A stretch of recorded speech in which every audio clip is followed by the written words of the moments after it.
vamos a, antes de entrar de lleno, ¿no?, al tema rocas, vamos a preparar esta presentación, ¿no?, introductoria, que habla de los minerales que forman las rocas, ¿no? Entonces, antes de entrar al estudio de caracterización, propiedades físicas de las rocas, es importante que conozcamos algunas características principales de los minerales que son los que conforman, ¿no? Lo que vendría a ser las rocas. Entonces, los minerales podemos entenderlos, ¿no?, como sustancias de composición química definida, formada por procesos inorgánicos naturales, se encuentran en la superficie terrestre y generalmente son cuerpos sólidos, ¿no? De estructura interna ordenada. Vamos a ver a qué se refiere con eso posteriormente. No sé si ustedes vieron algo, ¿no?, en las clases anteriores durante el inicio del semestre sobre los procesos de formación, pero vamos a hacer una breve repasada también de esos procesos la semana que viene. Bueno, cuando hablamos de una estructura, ¿no?, de un sólido ordenada, no estamos hablando de un mineral que se encuentra con forma poliédrica, ¿no?, o una forma con geometrías bien definidas, como ser superficies con caras planas, caras lisas o pulidas, sino cuando se habla de que los minerales son de estructura ordenada, nos estamos refiriendo a la estructura atómica, ¿no?, a la estructura interna. Porque si físicamente los minerales pueden presentarse, ¿no?, de la forma más irregular posible, ¿no? Solo que internamente eh, la estructura de cristales que presentan es ordenada, ¿no? Cuando hablamos de una estructura ordenada, generalmente una manera de determinar, ¿no?, si la estructura eh, cristalina, ¿no?, del mineral es ordenada, se basa a una evaluación que se hace del punto de fusión, ¿no?, del mineral, es decir, eh, la absorción de energía calorífica, o también llamada como calor latente de fusión. ¿Qué es el calor latente de fusión? Es cuando sometemos un mineral a, a calor y llega un punto en que el mineral se funde, ¿no? Y ahí ese punto de fusión indica un punto de rotura de la estructura, ¿no? Entonces, para entender un poco mejor, nosotros tenemos aquí la evolución, ¿no? Supongamos que mantenemos un mineral sometido a calor y vamos midiendo la temperatura del sólido. Entonces, en la fase, ¿no?, de sólido a líquido, que es el calor latente de fusión, si la estructura del mineral que estamos fundiendo es cristalina, al evaluar la temperatura del sólido, una vez que el sólido se funde, hay un patamar donde de paso, ¿no?, a la parte líquida, donde incluso una vez que alcanzamos la fase líquida, si seguimos aumentando la temperatura del horno y medimos la temperatura del líquido, vamos a ver que durante cierto trecho, ¿no?, de incremento de la temperatura del horno, el mineral sigue manteniendo la misma temperatura en fase líquida, ¿no? Entonces, eso es lo que caracteriza este patamar, ¿no?, de temperatura, es lo que caracteriza estructuras cristalinas. Por ejemplo, el vidrio no es una estructura cristalina, y si analizamos esa curva, simplemente en vidrio, siempre la temperatura, aún en fase de que el líquido en que el vidrio se transforma de sólido a líquido, aún así el vidrio en fase líquida sigue, ¿no? Aumentando su temperatura con el incremento de la temperatura del horno, ¿no? Entonces, vidrios, por ejemplo, no son estructuras cristalinas y muchas veces se los llama como pseudo minerales, ¿ok? Entonces, una manera, ¿no?, de caracterización de los minerales es efectuar este ensayo de calor latente de fusión para verificar que el mineral, cuando se funde, ¿no? Es decir, pasa de sólido a líquido, presenta ese patamar que es un trecho, ¿no?, en el que incrementamos el calor del horno, pero no incrementamos, pero observamos que la temperatura del líquido se mantiene constante durante cierto trecho. No sé si doy yo para entender eso, si alguien tiene alguna duda o pregunta.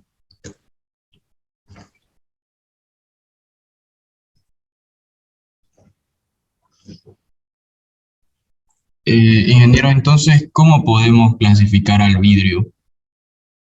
El vidrio se habla como un material viscoso, pseudo mineral, es decir, que aparenta ser un mineral, pero no lo es. ¿Ok? Listo, gracias.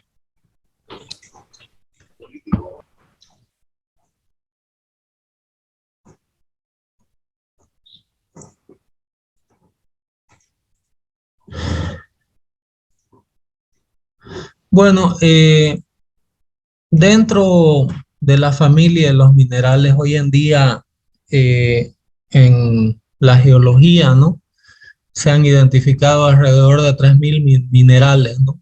En esta materia es imposible memorizar los 3.000 minerales de la geología, ¿no?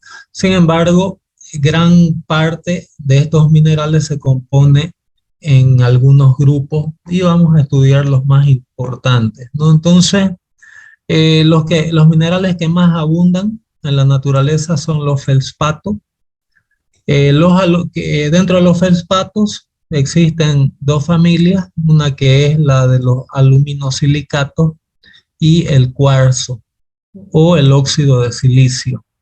Cuando estos minerales son sometidos al intemperismo por efecto de temperaturas, por efecto de, de vientos, clima, intemperismo, en resumen, estos se degradan, los feldspatos, y por lo general la forma, ¿no?, en que estos se degradan es en forma de arcillas que pueden ir desde arcillas blandas hasta arcillas rígidas, ¿no? Y el estudio en sí de los minerales a detalle, que es lo que les comentaba de esos catálogos que hoy en día hay como 3.000 tipos de minerales caracterizados ya, son de pleno interés de una área de una subárea, ¿no?, de la geología, que es la mineralogía, ¿no? En cuanto a la génesis en cuanto a la génesis de nuestros minerales, eh, hay minerales que ya fueron formados, pero a lo largo del tiempo los minerales que continúan, ¿no?, formando compuestos, continúan alterándose por intemperismo o por efectos físicos o por fenómenos químicos. Entonces, la formación de minerales no está encuadrada en un periodo, ¿no?, determinado de la historia geológica. Hay muchos minerales que provienen de la fase de consolidación de la Tierra, otros de fases posteriores y, como les decía, hoy en día aún continúan muchos minerales en fase de formación. Entonces, la génesis de los minerales es un proceso dinámico que aún se encuentra en pleno desarrollo, ¿no? Dentro de los principales procesos de resfriamiento, perdón, de formación de minerales, uno de los más antiguos tal vez sea el resfriamiento del magma. El magma es un conjunto, ¿no?, de materiales en estado de fusión que se encuentran en el núcleo de la Tierra y el magma está constituido por innumerables, ¿no?, mezclas de sustancias químicas y dependiendo, ¿no?, del modo de expulsión a través de la acción volcánica del magma eh, hacia la superficie, dependiendo de estados como ser eh, la magnitud de la explosión, ¿no? La cantidad de magma, la temperatura de la superficie terrestre, altura, ¿no?, de expulsión de materiales y tiempo de resfriamiento. Cada compuesto, ¿no?, de magma va a enfriarse de diferente manera y se va a cristalizar también de diferente manera, dando lugar también a diferentes tipos de minerales, ¿no?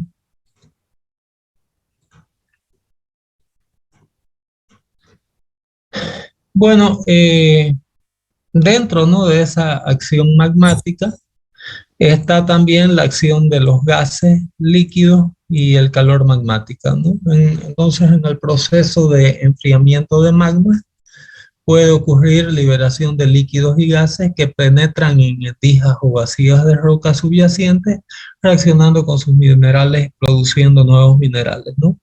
El calor magmático, actuando sobre rocas preexistentes, puede también dar origen a nuevos minerales a través de un proceso denominado recristalización. Para entender esto un poco mejor, que es otra manera, es que vamos a suponer que aquí tengo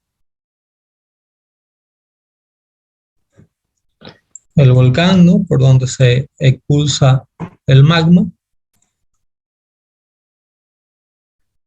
El magma se va a desplazar, ¿no?, sobre la superficie y los minerales se van a formar de diferente manera dependiendo, ¿no?, de la característica de escurrimiento, temperatura, tiempo de resfriamiento del magma. Pero aparte de eso, líquidos, ¿no?, o gases que pueden penetrar debajo del suelo existente también pueden alterar este suelo formando nuevos compuestos, ¿no?, por efecto de líquidos y gases.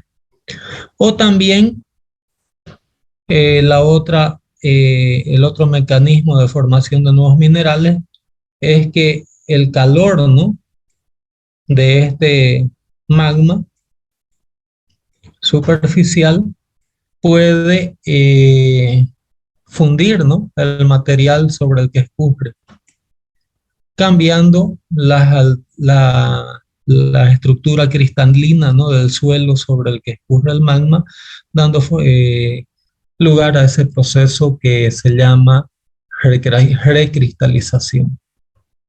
¿Ok? Entonces son algunas maneras, ¿no?, de cómo se van formando los nuevos minerales. No sé si alguien tiene alguna duda o pregunta hasta aquí.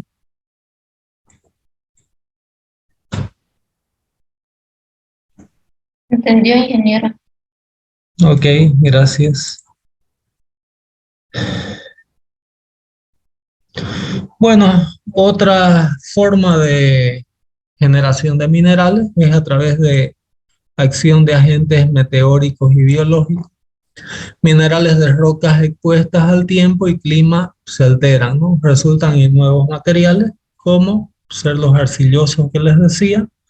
Sustancias solubles pueden precipitar también formando otros compuestos, ¿no? La acción de la lluvia precipitándose sobre la roca, por ejemplo, puede generar ciertos tipos de hidróxidos o de óxidos con la roca, ¿no? Eso, a eso se llama acción de agentes meteóricos.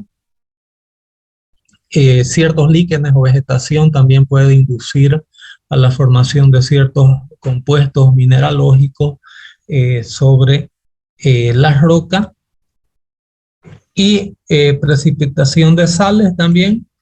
Las sustancias en solución, ¿no?, existentes en aguas continentales o aguas marinas se pueden precipitar por evaporación, supersaturación, variación del pH, ¿no?, acción de organismos y otros procesos que también generan nuevos minerales, ¿no?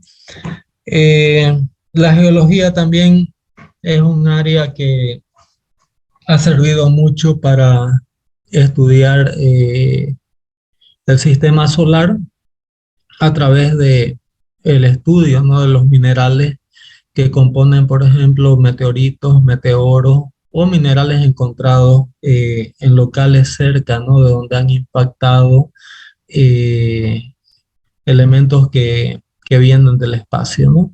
Y se ha observado de que muchos de los minerales, por ejemplo, que componen esos meteoritos, coinciden mucho con las formas, con los minerales encontrados en la Tierra, ¿no? Entonces también ahí eso da pie un poco a eh, al entendimiento, ¿no?, o a la teoría del Big Bang, de que todos los planetas se generaron a partir de una eh, explosión inicial y hoy en día continúa, ¿no?, en estudio el aspecto y eso ha permitido entender mucho también el tema de cómo giran los planetas, de posible composición de otros planetas, etcétera.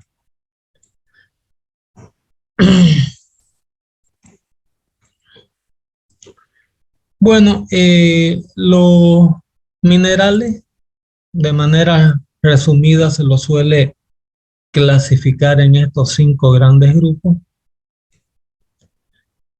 que son silicatos, carbonatos, óxidos, sulfatos y sulfitos. Los silicatos ocupan cerca del 93% de la litósfera, es decir, de la superficie que a nosotros como ingenieros civiles más nos interesa. Y cada uno de esos grupos abarca, ¿no?, un sinnúmero de cantidad de minerales, ¿no? Entonces, aquí está, digamos, dentro de los silicatos, algunos ejemplos de minerales, como ser el cuarzo, el ortoclasio, plagiocalacio, muscovita o mica, biotita, minerales arcillosos, anfibolio, piróxeno, olivina, clorita y granada. ¿Ok? Y aquí está, no voy a entrar mucho en detalle de las fórmulas químicas, pero aquí está la notación química, ¿no? Que caracteriza químicamente cada uno de esos minerales. ¿Ok? Conforme a las rocas, todas las rocas están compuestas, ¿no?, por estos minerales y muchas rocas pueden tener una mezcla, ¿no?, inclusive de varios minerales.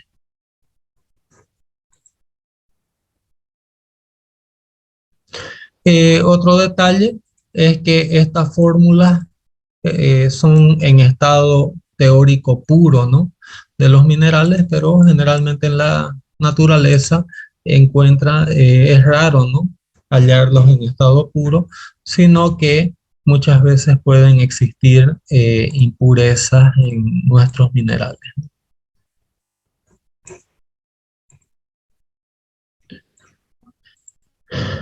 Bueno, el otro grupo son los carbonatos.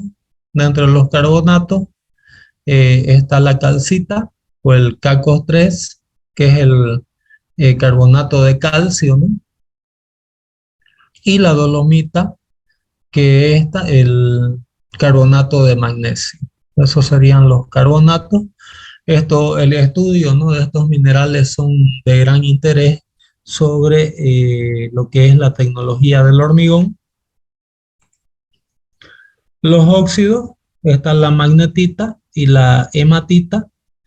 Estos minerales en base a óxidos se caracterizan por muchas veces, o cómo suele detectar estos óxidos, generalmente a través de un imán, ¿no? Porque muchas veces estos minerales son atraídos por imanes e inclusive a veces la magnetita y la hematita se presentan ya con algunas propiedades magnéticas, ¿no? Entonces, para identificarlos muchas veces se emplea ese procedimiento, ¿no? Y dentro de los sulfatos está lo que vendría a ser la anhidrita o el yeso, ¿no? También llamado como sulfato de calcio. Dentro de los sulfitos tenemos la pirita y la pirrotita. Estos sulfitos a veces presentan color amarillento y muchas veces se ha confundido, por ejemplo, la pirita con oro en las excavaciones de los buscadores, ¿no?, de oro. Y antiguamente se llamaba también a la pirita como oro de los tontos. Entonces ahí, para ilustrar un poco, ¿no?, lo que estamos comentando hasta aquí, tenemos la pirita, ahí tienen la imagen, es muy atractivo a la vista, ¿no? Y como les digo, muchas veces confundida con oro. La calcita, como es un carbonato, fíjense que muchos de estos minerales generalmente presentan caras planas, ¿no? Eh, y pueden tener visualmente también una apariencia de brillo metálico o no, ¿no?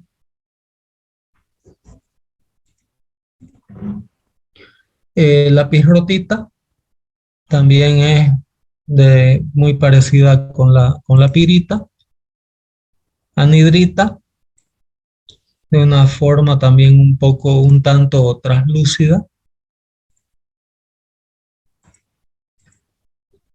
El yeso, creo que todo el mundo ha visto alguna vez yeso, ¿no? La magnetita, un color oscuro, y fíjense las caras planas, ¿no?, que presentan, pese a tener una forma irregular, presenta planos, ¿no?, en diferentes direcciones, muy bien definidos. La hematita, los mismos comentarios, ¿no?, que para la magnetita. Son, debido a que son minerales con alto contenido de hierro, como les digo, muchas veces pueden estar ya magnetizados o se adhieren a un imán, ¿no? Dolomita, más de la familia de los carbonatos, ¿no? También con caras eh, prismáticas y apariencia un tanto translúcida. El cuarzo también es casi transparente, ¿no? Muy empleado en joyería y caracterizado por una dureza muy alta. Eh, el ortoclasio, también estos minerales como ser cuarzo, ortoclasio, ¿no?, hematita, son muy empleados en joyería. El plagioclaso, también parecido con el ortoclasio. La moscovita mineral, la biotita, también comentarios similares a los realizados para la magnetita. Minerales arcillosos que se presentan como bloques, ¿no? O terrones de eh, cierta dureza, que generalmente son eh, residuos de feldspatos meteorizados, ¿no? Ahí tenemos otras muestras, como ser el anfibolio, piróxeno, el, la olivina. Todos estos son minerales también muy apreciados, ¿no? En joyería.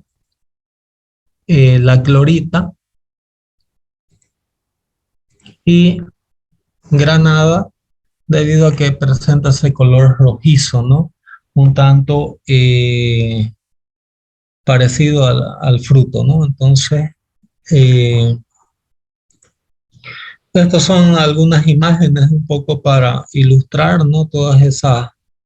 Esos nombres que a veces a nosotros como ingenieros civiles son un tanto raros y las fórmulas químicas todavía resultan eh, menos familiares, ¿no? Para el perfil del curso de ingeniería civil. Entonces, con estas imágenes da para tenerse una idea más o menos qué aspecto, ¿no? Visual tienen estos minerales. Eh, Muchas veces se presentan en conjunto con otros minerales, ¿no? Entonces, aquí están los esquemas ya un poco limpios o puros, ¿no? Pero muchas veces en la naturaleza están formando rocas que las rocas pueden estar compuestas por uno o más tipos de minerales. Bueno, entonces vamos a ver algunos aspectos, ¿no? Relacionados a lo que serían las propiedades físicas de nuestros minerales. Peso específico, eh, es, se tiene que tener el cuidado, ¿no? Cuando caractericemos un mineral de que esté limpio de impurezas, ¿no? Generalmente los minerales, sí, Víctor. Un par de preguntas, ingeniero, antes que pasemos al tema de los minerales. Respecto al cuarzo y a la pirita, he escuchado en joyería que se fabrican para relojes costosos con cristales de cuarzo, o sea, la esfera del reloj es de cuarzo, el vidrio, entre comillas. ¿Cómo lo hacen? ¿Se puede fundir el cuarzo? Porque sé que su punto de fusión es muy alto. O lo Bueno, hacen tal vez en laboratorio, no, no sé. bueno, eso se hace en hornos especiales, ¿no? Por eso los relojes de cuarzo son tan caros, porque primero es un material muy resistente a golpes. Eh, en segundo lugar, aparte que es resistente a golpe, presenta, no se raya, ¿no? Vamos a ver después que hay una escala de dureza de minerales que es la escala de dureza Mohs, que eh, va de diferentes valores, pero el cuarzo está entre los mayores valores de dureza, es decir, es un material que no se raya. En cuanto a la fusión, no estoy totalmente familiarizado con el proceso de manipuleo del cuarzo para joyería, ¿no? Pero sí, hoy en día se funden prácticamente todo tipo de minerales, ¿no? La diferencia es el costo que tiene, ¿no? Y, ingeniero, y respecto a la pirita, ¿se puede fundir? ¿Existen, por ejemplo, no sé, anillos de pirita? Bueno, hoy en día se trabaja hasta con titanio, ¿no? Que son metales eh, mucho más resistentes, entonces pienso que se puede fundir, ¿no? Nunca me he dedicado a la fusión de minerales, pero hoy en día hay hornos que superan los 5.000, 10.000 grados centígrados, ¿no? Entonces prácticamente eh, se sobrepasa puntos de fusión de cualquier mineral. ¿Ok? Gracias, ingeniero. Gracias. De nada. Bueno, como les decía, el peso específico es una característica muy similar a cómo trabajamos con otros pesos, ¿no? Sí, un hormigón armado, para que ustedes tengan una idea, un hormigón considerando la armadura, difícilmente supera los 2.500 kilos por metro cúbico o 2,5 gramos por centímetro cúbico. Fíjense que los minerales están arriba, ¿no?, del peso específico del hormigón. Entonces son materiales de gran densidad. Con respecto a la dureza, como les comentaba, es la resistencia que el material ofrece a ser rayado, y se usa mucho la escala Mohs, como les decía, ¿no? La escala Mohs se hace por comparación de dureza con 10 minerales, ¿no? Entonces, un mineral, ¿no?, que tiene una escala de dureza 1, es un mineral tan duro como el talco, ¿no? Entonces, talco o yeso, que son las escalas más bajas, ¿no? Para caracterizar, por ejemplo, un material como yeso, basta la uña del dedo gordo de la mano y rayarlo, ¿no? Entonces, eso es algo muy práctico, muy sencillo, y un material, digamos, que se raya con la uña, estamos hablando de una índice de dureza eh, de 1 a 2, ¿no? Y de ahí vienen los otros minerales referentes de dureza. Dureza 3 es un material igual de duro a la calcita, ¿no? 4, fluorita, perdón. 5, apatita. 6, ortoclasio. 7, como pueden ver, está en dos niveles más altos de dureza el cuarzo. 8, topacio. 9, corindo. Y 10, diamante, ¿no? El diamante, por ejemplo, es un mineral que raya al hierro, ¿no?, y no al revés, por ejemplo. Por eso también tan caro y tan apreciado, ¿no?, en joyería.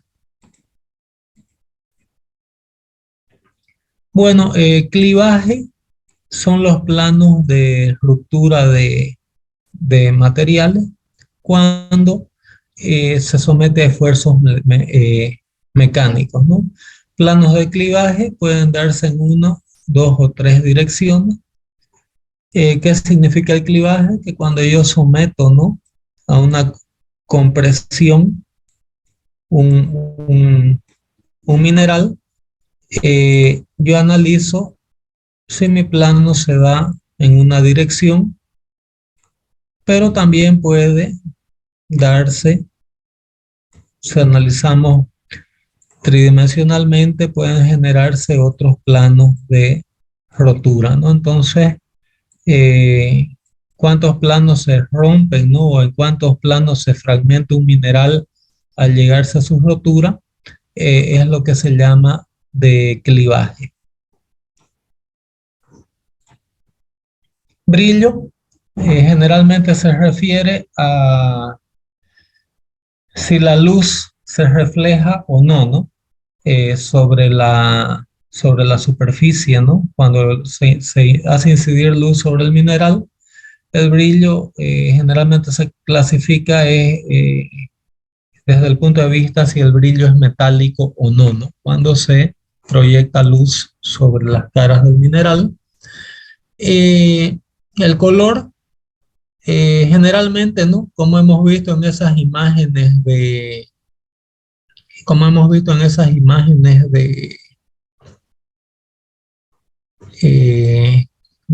que les mostré, ¿no?, unas láminas atrás. Generalmente todos los elementos que presentan brillo metálico poseen color siempre amarillo, ¿no? Los que no tienen brillo metálico presentan otros colores, excepto tal vez la magnetita, que también puede tener un brillo metálico, pero es color oscuro, ¿no? Ok, no sé si alguien tiene alguna pregunta hasta aquí.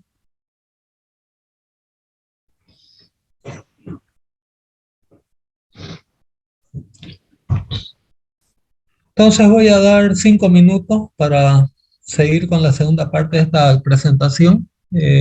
Como no he renovado mi Zoom, ya les envío por WhatsApp para que terminemos esta presentación por el día de hoy. Ok, entonces retomamos en unos cuantos minutos, por favor. Gracias.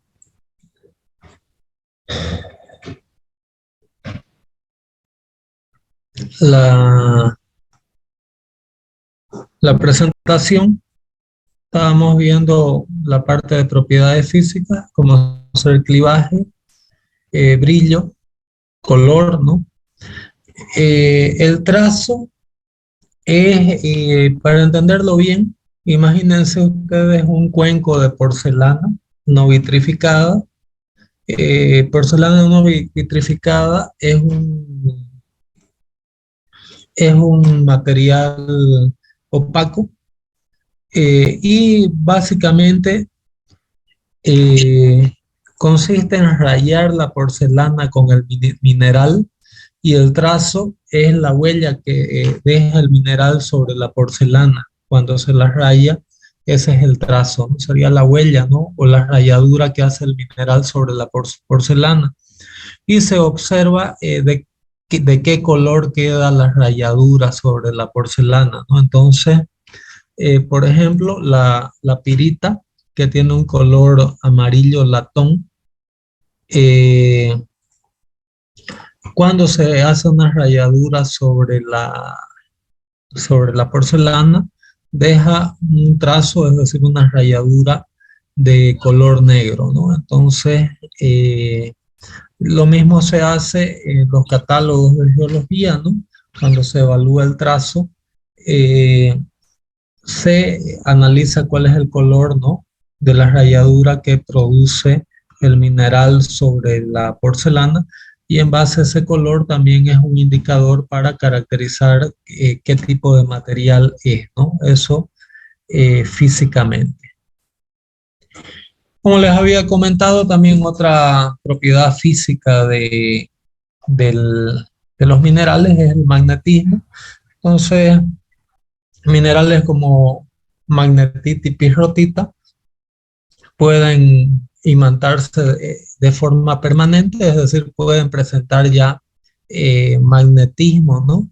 O ser atraídas por un imán, y eso facilita mucho también su identificación, ¿no? Claro está, todas estas son propiedades físicas, ¿no? Ya para entrar en el campo de las propiedades químicas, muchas veces, generalmente ya se necesitan equipos más sofisticados, como ser refractómetros, por ejemplo, ¿no? Eh, Equipamiento de rayos X para ver estructuras, etcétera. Es muy raro dentro del campo de civil, ¿no? Poder determinar estas propiedades químicas, pero algunos conceptos, ¿no? Bien básicos sobre lo que serían propiedades químicas de los minerales. Eh, Primeramente hay que tener en mente, ¿no? De que todo mineral con una estructura cristalina, su unidad básica formadora es el átomo, ¿no? Y los cristales químicamente se pueden clasificar de acuerdo a las ligaciones existentes entre las unidades estructurales que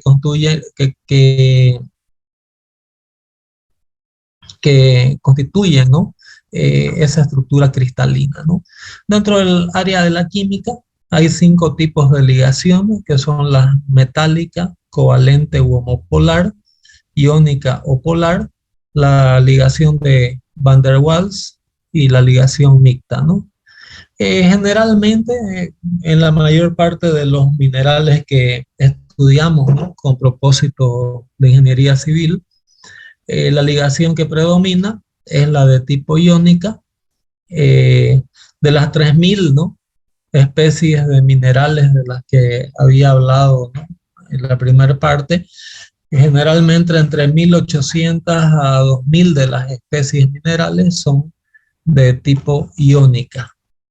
Y en una estructura iónica, ¿en qué consiste una estructura iónica? En que cada cation, que es, digamos, el átomo con carga eléctrica, con carga, ¿no?, positiva, generalmente está envuelto por anios, ¿no? Y la razón iónica, si lo vamos a interpretar químicamente, ¿no? Vamos a suponer que está aquí el cation y la razón iónica que sirve para caracterizar también minerales o identificar minerales consiste en cuántos anios, ¿no?, se necesita tener envuelto, cuántos anios se necesitan alrededor del cation para envolver, ¿no?, totalmente al cation, ¿no? Entonces, la razón iónica, que es un parámetro que se emplea químicamente caracterizar, mis minerales químicamente, se calcula como la razón entre RC y RA, donde RC sería el radio catiónico y RA sería el radio aniónico, ¿no? Entonces, a partir de estos análisis se consigue también identificar químicamente otros tipos de minerales.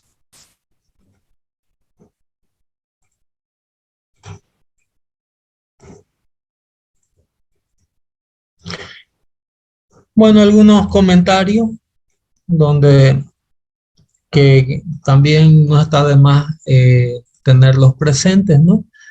El número de anios capaz de envolver un cation también se denomina número de coordinación del cation, ¿no?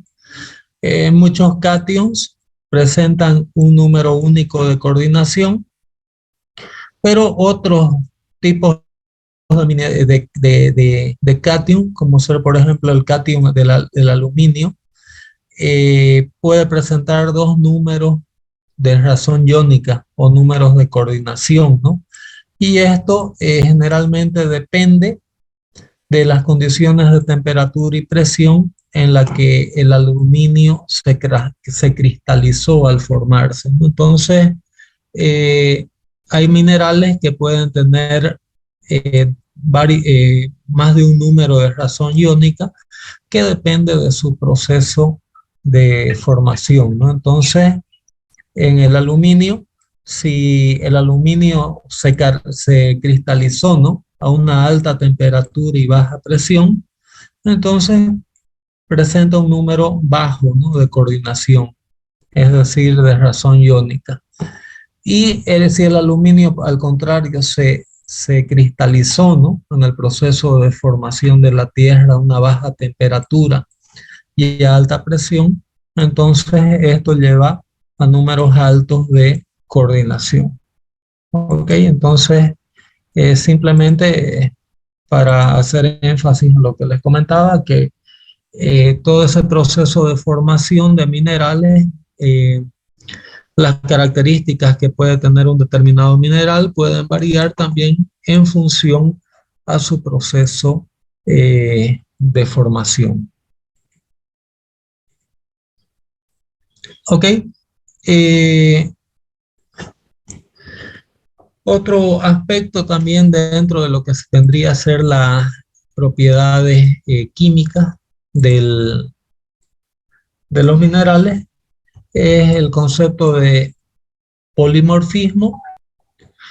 Polimorfismo dentro de la caracterización química de minerales se puede definir, ¿no?, como el fenómeno que ocurre en minerales de misma composición química, pero que presentan estructuras reticulares diferentes. Algunos ejemplos es el caso de la grafita, que presenta una estructura cristalina de tipo hexagonal, y el diamante, que presente una estructura cristalina cúbica, y en este caso ambos ambos minerales, perdón, están compuestos, ¿no?, por carbono, por el mismo elemento químico, pero que presentan diferentes aspectos desde el punto de su estructura reticular. Ok, hasta aquí.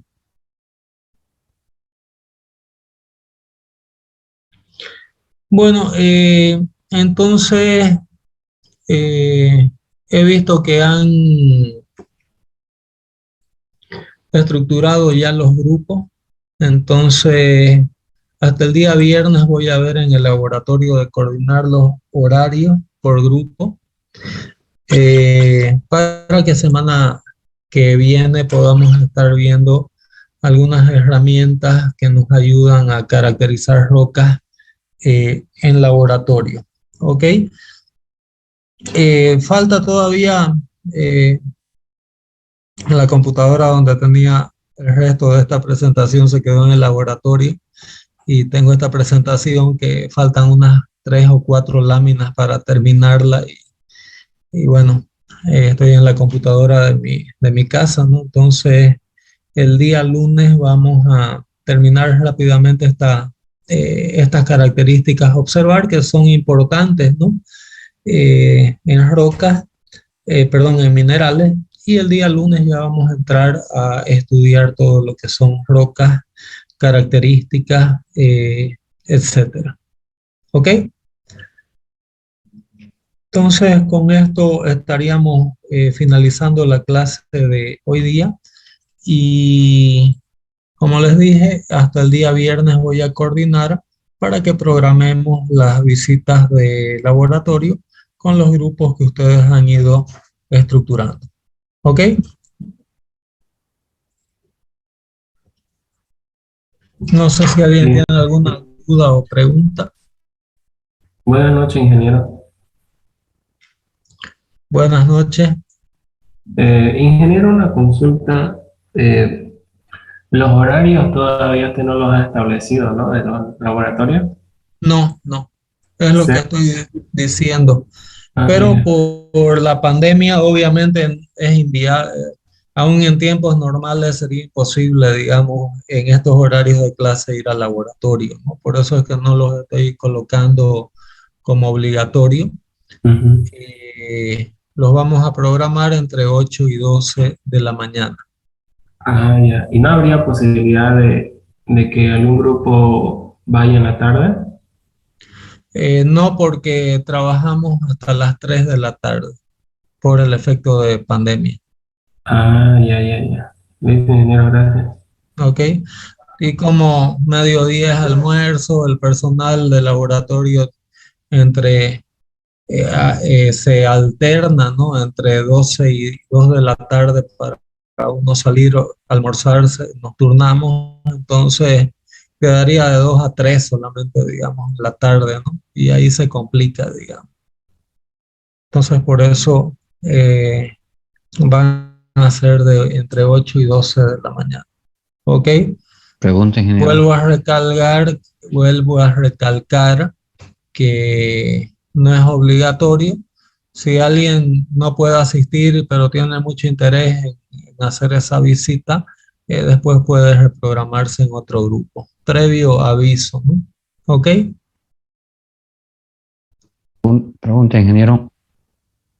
Sí. Ingeniero, los temas estamos con el mismo texto PDF que nos guió por internet el anterior docente.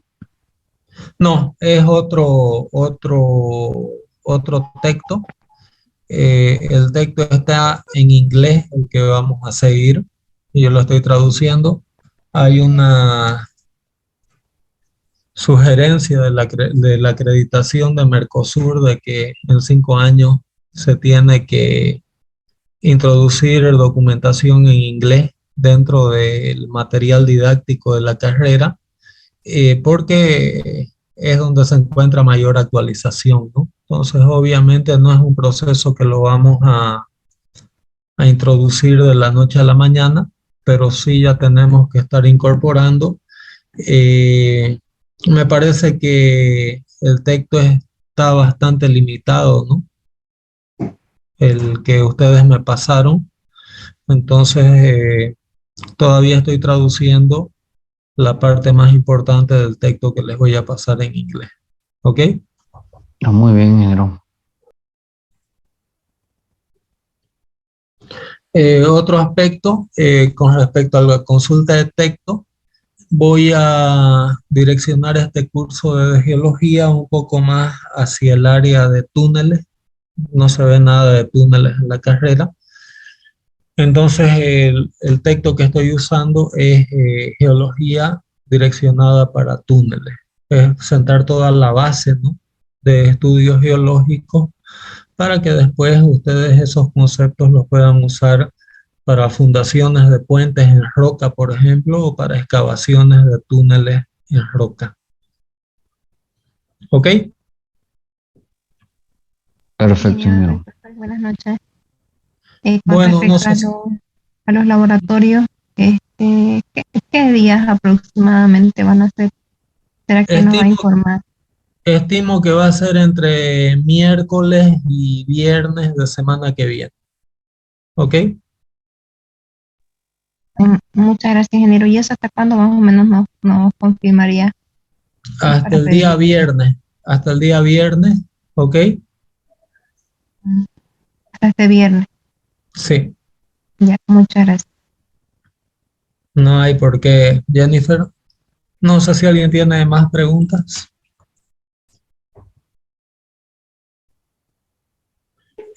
Otro tema también, si alguien no puede, ¿no?, porque se le cruza el horario con clases, o a veces hay también personas que están ya trabajando, es cuestión de que ustedes coordinen en Secretaría de Civil con Yolanda de hacer una visita, ¿no? Si se perdieron, por ejemplo, la visita, y ahí solicitar la visita, digamos, individual, para quien haya perdido y realmente quiere conocer.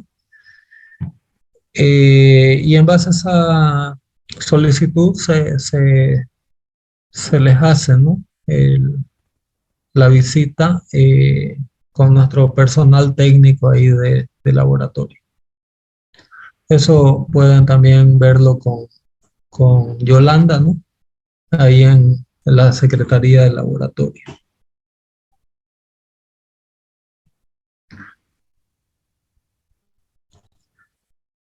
¿Más preguntas?